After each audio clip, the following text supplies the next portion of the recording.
Hanap ako ng legit na barley. Tapos nung... baka fake, no?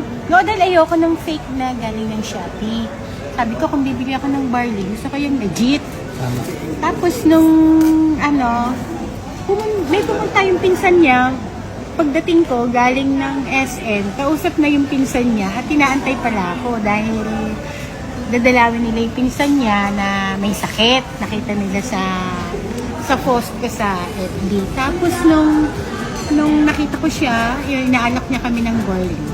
Tapos pinatikim niya, binigyan kami ng 1 box. Tapos pinainom niya, sabi ko titingnan ko nga. Tapos nag-registered na rin ako. Ano sakit po ng husband mo? Ang husband ko kasi na meron siyang liver cirrhosis. Tapos gray na yung kanyang atay. Tapos sinabi ko sa doktor, nung tinanong ng husband ko kung may cancer siya, sabi ng doktor wala. Pero paglabas ng clinic ng asawa ko, naiwan ako. Sabi ko sa doktor, Dok, diretsuhin mo na ako. Kasi kaya ko naman tanggapin. Naka-ready na ako. May taning na ba yung asawa ko? Ilang taon? 10 years? 5 years? Sabi niya, mga 2 years, sabi niya. Ganun ba? Kasi yung kanyang liver, not functioning na siya. Ngayon, binigyan siya ng gamot na puro vitamins na lang kasi wala naman palang gamot sa atay. Yung vitamins na lang. Kaya ang hinahanap ko yung legit na barley. Talagang matagal na. Kaya lang ayoko nga ng fake. Tapos, nung napainom ko na ng barley yung asawa ko, yung 2 weeks. Dati kasi naka-walker siya eh. Walker siya lumakad. Tapos medyo malalim yung mata niya, nanginghina siya. Mga 2 weeks pa lang, nagmumotor na siya. Wow. Nagmumotor na siya. Kasi ang ko naman, yung gumaling talaga siya.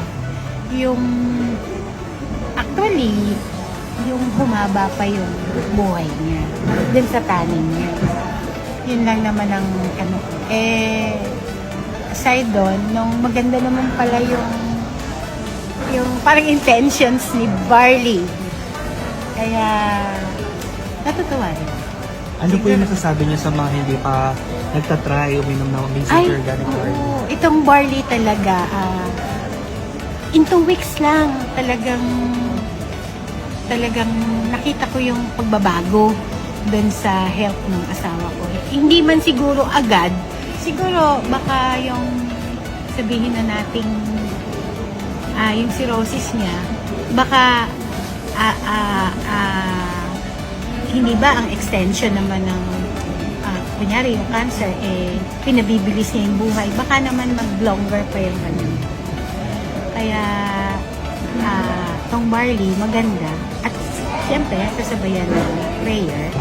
Dahil yun din naman yung pinag-pray ko. At kasi nga, born again Christian ako. Kaya sabi ko, ito siguro talaga yung para sa amin. Kaya, thank you, Sir Barley. Thank you po. Salamat. Struggling with health issues. Maybe I am Amazing Pure Organic. Barley is your solution.